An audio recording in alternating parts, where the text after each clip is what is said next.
Just first question po, kasi nung weekend, over the weekend, may mga kumalat na rumors na parang nagkalamunan ng buhay daw po na parang ganun yung nangyari.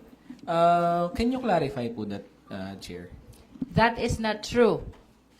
I charge it to fake news. And the people should become very cautious now in watching from the social media. We should be careful in deciphering what is correct and what is false. Enzo Recto, kalaban ang katiwalian at kasinungalingan, kakampi sa katotohanan at kabutihan. Of over 25 lawyers handling complex and high-stakes disputes. He is likewise the in-house counsel of Fortune Global 500 Multinational Corporation's Philippine affiliate. He is the general counsel of a regional conglomerate engaged in the retail and distribution of premium global brands. He used to be the senior associate of Accra Law, representing major corporations, senior executives, and public officials in complex and high-value disputes. Attorney Tolosa is an awardee and a constant recommendee of Asia Law Profiles and Legal 500 Asia Pacific. He's a graduate of University of Santo Tomas and ranked top 10 among the graduating class of 145. For his pre-law, he finished Bachelor of Arts, major in legal management at University of Santo Tomas also in 2003. And of course, he was a recipient of the Outstanding Tomasian Award from the University of Santo Tomas Law Alumni Foundation, Incorporated. Okay, so we would like to acknowledge as well the presence of our fellow House prosecutors. From my right is Kong Lorden Suwan, Congresswoman Bel Zamora, Kong Chel Jokno, Congresswoman Laila de Lima, Congressman Joel Chua, and Congressman Rog Gutierrez. We are present today for the pre-trial conference and also for this press con. Of course, we are conscious that the private prosecutors who are facilitating the marking are acting under our direct control and supervision as public prosecutors. Thank you.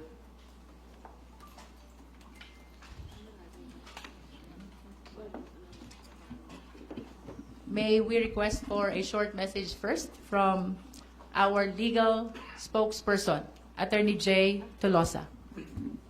Morning, everyone. So first, thank you so much for that very kind introduction, Congresswoman Luis Choro. As we all know, the impeachment is a pivotal constitutional proceeding. In fact, it's one of the most important accountability mechanisms for public officials under the Constitution.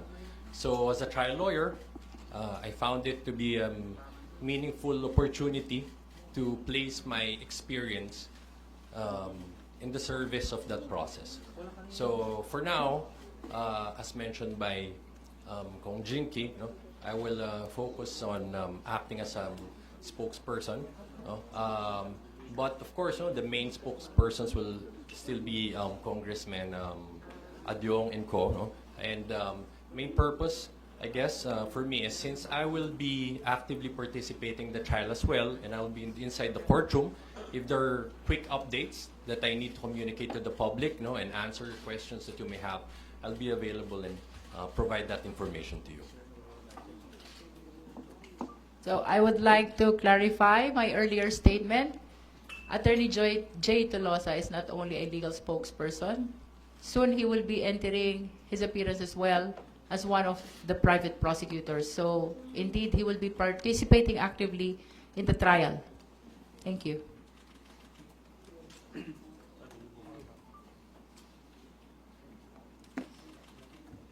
Okay, we may now open the table for questions. Please identify yourself and the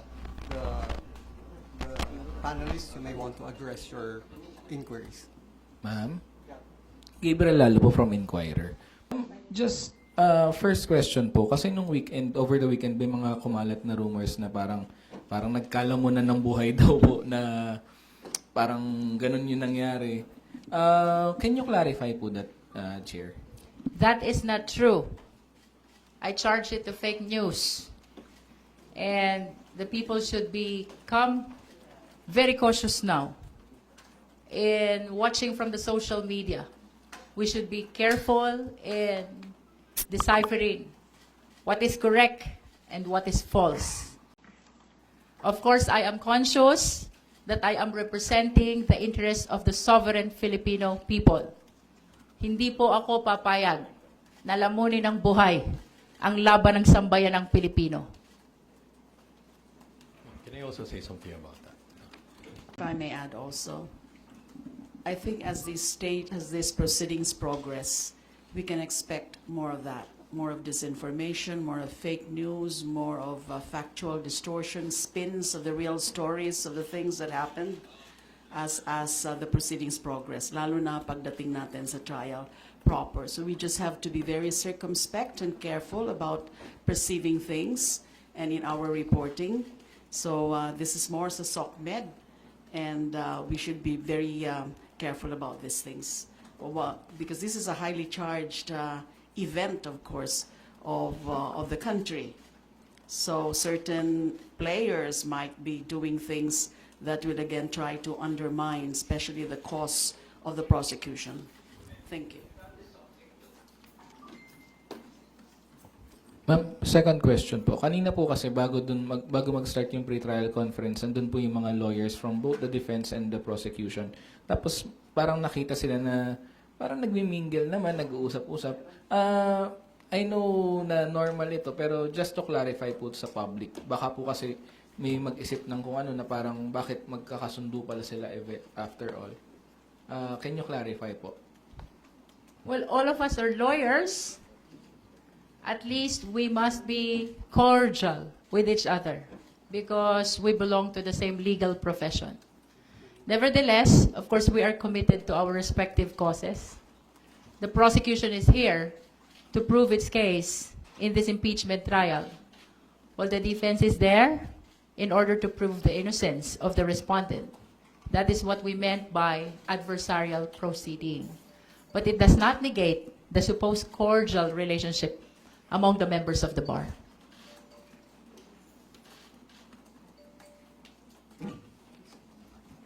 Magandang umaga po. I'm Kenneth from The Inquirer.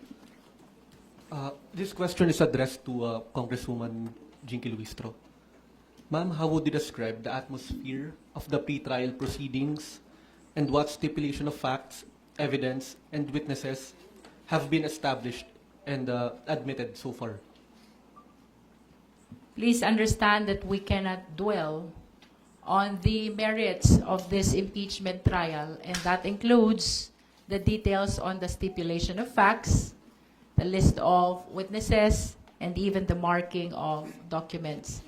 Nonetheless, to respond to your question about the atmosphere is very passionate in a sense that the prosecution is very much committed to prove its case, while the defense is likewise very much committed to prove the innocence of the respondent.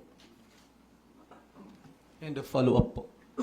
May mga records po ba, records, evidence, or witnesses that were contended by the defense panel or were stricken off from the trial itself?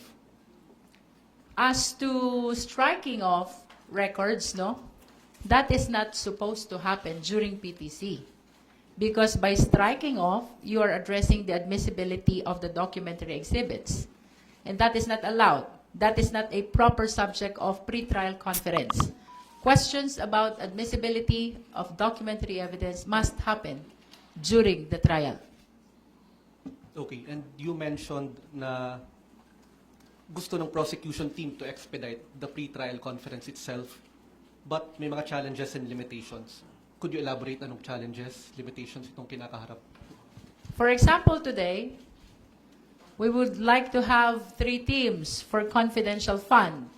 That is for the purpose of marking of our exhibits, because we understand that our exhibits for Article 1 is indeed extremely voluminous. This is the misuse, misappropriation, and irregular liquidation of confidential fund. However, the defense could not agree to that, claiming that they do not have sufficient lawyer to attend on the 3rd team of the supposed marking of exhibits for confidential fund. So we understand that, and as a matter of fact, we consider that as one of the limitations and challenges in our objective to proceed and terminate at the soonest possible time the instant pre-trial conference. Last question na lang po. Ma'am, could you describe how vital the pre-trial conference is when it comes to shoring up or bolstering the prosecution team's case sa magiging trial po ni Vice President Sara Duterte? This is very significant. Ito pong pre-trial order na ito ay pinagkasunduan ng dalawang parties, the defense and the prosecution, with, of course, the intervention of the impeachment court. This is supposed to serve as the blueprint, the guide, the roadmap in the upcoming impeachment trial. In other words, matters which were not incorporated in the pre-trial order cannot be presented during the trial. By pinagkasunduan, what we meant is, with respect to the trial that will happen, matters which can be agreed upon by the parties are included in the PTO, and matters which cannot be agreed upon by the parties are considered as disputed issues and controversies, and they should be included as well in the pre-trial order. As to the significance, mahalaga po ito dahil ito dapat ang susundin sa paglilitis na gaganapin. Ang mga ebidensya na hindi na isama sa pre-trial order as a general rule ay hindi pwedeng ipresenta during the trial. Thank you po.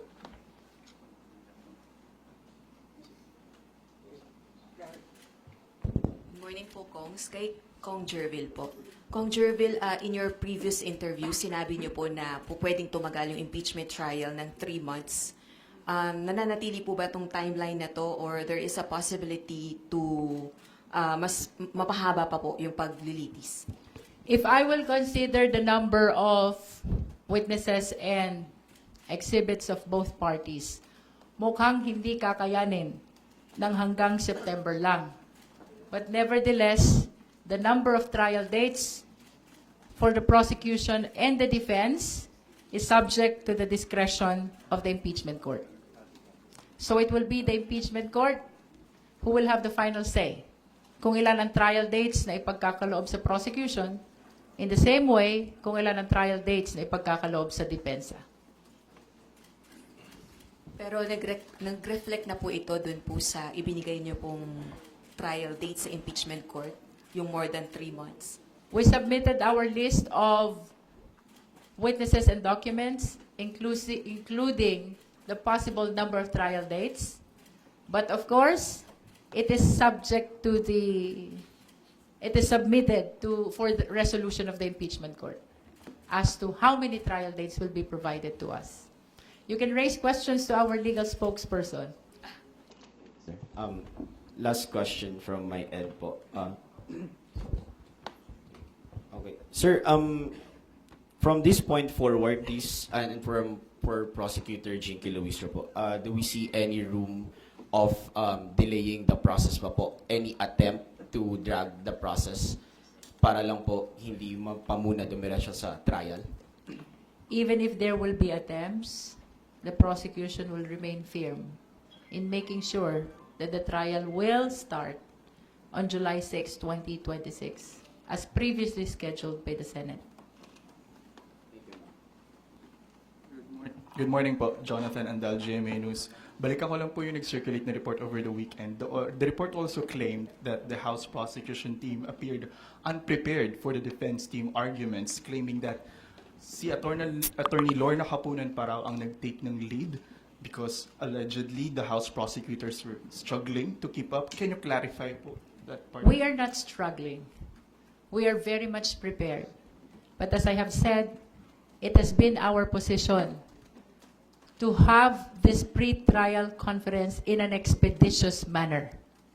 So regardless of the manifestations that were raised by the defense, including counter stipulations, we maintained our position that that cannot be resolved by the clerk of court, and therefore we should proceed immediately to the agenda of the pre-trial conference. Our refusal to comment to the manifestations of the defense doesn't mean that we are not prepared.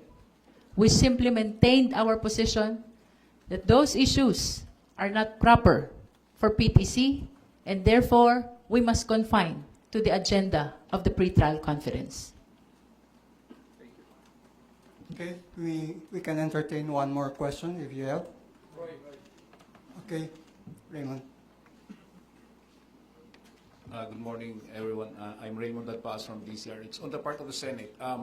Concerned ba yung lumabas na report recently na yung Senate, apart from Senate President Sherwin Gatchalian, balak nila na mag-elect pa ng ibang possible impeachment presiding officer? The name of Senator Cheese was floated. Concerned ba ito sa prosec? For us, we are aware that this is a constitutional duty. This is not a question of who is the presiding officer. So regardless of whether it is SP Win Gatchalian or Senator Win Escudero, Senator Cheese Escudero, who will be presiding the impeachment trial, the position is expressing utmost faith and confidence to the impeachment court.